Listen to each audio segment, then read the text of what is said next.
বন্ধুরা, তোমাদের সামনে আবারও আমি একটা রেসিপি নিয়ে এসেছি। তবে আজকে রেসিপি হচ্ছে একদম দেখো ভীষণ সহজেই চিকেনের একটা রেসিপি করেছি, তবে একদম তেল ঝাল মশলা কম দিয়ে। যারা তেল ঝাল মশলা কম খেতে চাও তারা এই রেসিপিটা তৈরি করে দেখো, তোমাদের খুব ভালো লাগবে। চিকেন খেতে মনে হচ্ছে কিন্তু ভাবো যে তেল ঝাল মশলার জন্য চিকেন বানানো কি আর যায়। তবে হ্যাঁ, আজকের মতো করে যদি তোমরা চিকেনটা বানিয়ে নাও তাহলে বুঝতে পারবে যে সত্যি অসাধারণ হয়। তো তার জন্য কি করতে হবে, তোমাদেরকে প্রথম থেকে শেষ পর্যন্ত কিন্তু আজকের রেসিপিটা তোমাদেরকে দেখতে হবে বা ভিডিওটা দেখতে হবে। তোমরা প্রথম থেকে শেষ পর্যন্ত দেখো। আর যারা একদমই তেল ঝাল মশলা কম খেতে চাও তারা এইভাবে চিকেনের রেসিপি বানিয়ে নিতে পারো। তো কি করবে, প্রথম থেকে শেষ পর্যন্ত ভিডিওটা দেখবে। বন্ধুরা, তোমরা সব কেমন আছো? আশা করছি ভালো আছো এবং সুস্থ আছো। দেখো, তোমাদের সামনে আমি একটা নতুন রেসিপি নিয়ে এসেছি, তবে খুব খুব খুব সহজভাবে, অতি সহজে তোমাদেরকে আজকে আমি চিকেনের একটা রেসিপি বানিয়ে দেখিয়ে নেব। যে কেউ আজকে রেসিপি দেখে খুব সহজেই কিন্তু চিকেনের রেসিপিটা তোমরা বানিয়ে নিতে পারো। তো দেখো, আমি কিছুটা পরিমাণ চিকেন নিয়ে নিয়েছি। প্রথমে দিয়ে নেবো হচ্ছে হলুদ গুঁড়ো। একদম অল্প ঝাল মশলাতে আজকে চিকেনের রেসিপিটা তোমাদেরকে দেখিয়ে নিব। তেল ঝাল মশলা একদম কম দিয়েও যে এত সুন্দর চিকেনের রেসিপি হয়, তোমরা সেটা আজকের ভিডিও না দেখলে ভাবতেও পারবে না। তো আমি হলুদ গুঁড়ো দিয়ে নিয়েছি। আর এখন দিয়ে নেব লবণ, আর দিয়ে নেব অল্প একটু মশলা। এখানে বেটে রাখা মশলা দিয়ে নিলাম। কাঁচা লঙ্কা, জিরে, ধনে, আদা আর হচ্ছে রসুন একসঙ্গে আমি এটাকে পেস্ট করে নিয়েছি। দেখো, একদম অল্প একটু কিন্তু আমি মশলা দিয়ে নিলাম, তোমরা দেখতেই পাচ্ছ। এবার দিয়ে নেব খানিকটা তেল। একদম যেহেতু আমি বলেছি তেল ঝাল মশলা প্রত্যেকটা জিনিস আমি কম কম করে দেবো, দেখতেই পেলে অল্প একটু তেল দিয়ে নিলাম। এবার এটা আমি হাত দিয়ে আগে ভালোভাবে মেখে নেব। এদিকে কিন্তু বন্ধুরা দেখো, চিকেনটা আমি ভালোভাবে কিন্তু মশলার সাথে মাখিয়ে নিয়েছি হাতে করে। আর এটা হাতে করেই করবে, এতে করে কিন্তু মাংসের ভেতর অবধি মশলাটা চলে যাবে। তো এটা কিছুক্ষণ রেখে দিতে হবে। আর দেখো, এদিকে আমি আলু নিয়ে নিয়েছি, আর আলুটা ভালোভাবে ছাড়িয়ে আমি ভেজে নিয়েছি একটু লবণ হলুদ দিয়ে। তো দেখো, আলুগুলোও খুব সুন্দর করে ভেজে নিয়েছি।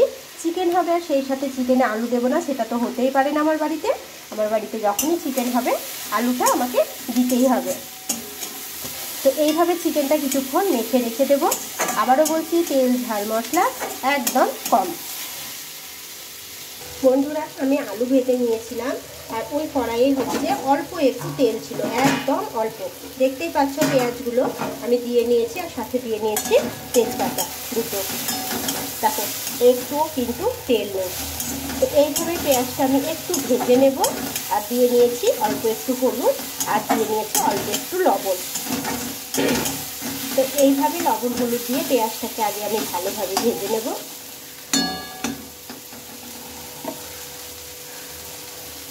পেঁয়াজটা আমি ভালোভাবে ভেজে নিয়েছি, তবে একদম ভালোভাবে কিন্তু ভেজে নিলেও হবে না, লাল লাল করে ভাজলে হবে না, একটু কাঁচা কাঁচা রেখে দিতে হবে। তো সেই মতো আমি রেখে দিয়েছি। এখন হচ্ছে এই চিকেনটা আমি দিয়ে নেব। চিকেনটা আমি দিয়ে নিয়েছি। দেখো, এখন এটা আমি একটু ভালোভাবে উল্টে পাল্টে নেড়ে চেড়ে নেব। চিকেনের সাথে পেঁয়াজটা আমি ভালোভাবে মিশিয়ে নিয়েছি। দেখো, পেঁয়াজটা কিন্তু অতিরিক্তই ভেজে নিইনি, তবে বেশ মোটামুটিভাবে কিন্তু আমি ভেজে নিয়েছি। তো এখন এটা আমি একটা ঢাকা চাপা দিয়ে নেব। তো বন্ধুরা দেখো, তেল ঝাল মশলা চিকেন রান্নার রেসিপি তোমরা প্রথম থেকে শেষ পর্যন্ত ভিডিওটা দেখবে, তাহলে বুঝতে পারবে যে তেল ঝাল মশলা ছাড়াও এত সুন্দরভাবে যে চিকেন রান্না হয় সেটা এই ভিডিও দেখলে তোমরা বুঝতে পারবে। যারা তেল ঝাল মশলা একদমই কম খাও তারা এইভাবে চিকেনের রেসিপিটা তৈরি করো। দেখো, খেতে যেমন সুন্দর হয় আর দেখতেও খুব ভালো লাগে।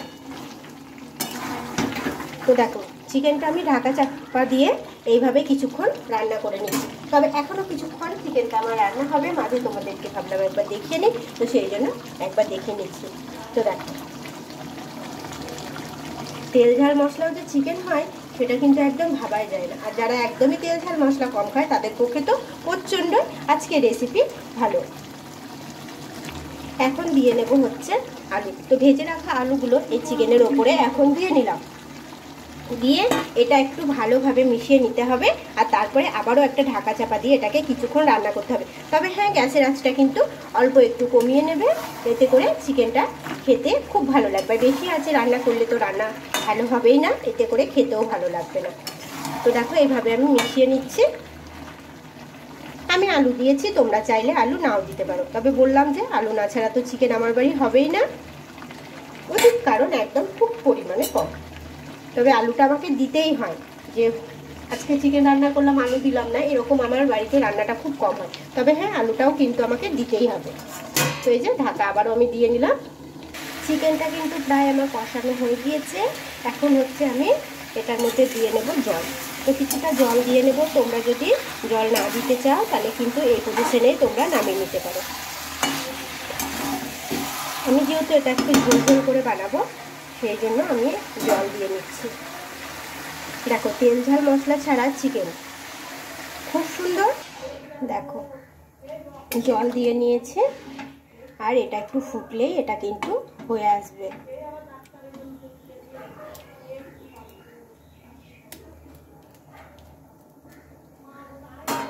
তো বন্ধুরা, এই যে চিকেনের রেসিপিটা কিন্তু একদম রেডি হয়ে গিয়েছে। যেহেতু আমি এখানে খানিকটা জল ব্যবহার করেছি, তোমরা জলটা নাও দিতে পারো। তো দেখো, এখন এটা আমি নামিয়ে নেব। তো যে সকল বন্ধুরা আমার চ্যানেলে নতুন, তাদেরকে প্লিজ আমি বলছি যে তোমরা চ্যানেলটিকে সাবস্ক্রাইব করে আমার পাশে থেকো। আর পুরাতন বন্ধুকে অসংখ্য ধন্যবাদ। যারা আমার ভিডিও প্রত্যেকদিন দেখে তাদেরকে অসংখ্য ধন্যবাদ। তো ভালো লাগলে লাইক করো, আর কেমন হয়েছে সেটা কমেন্টে জানিও। তো আজকের মতো টাটা বন্ধুরা, ভালো থেকো, সুস্থ থেকো। আবার আসবো নতুন কোনো এক ভিডিও নিয়ে।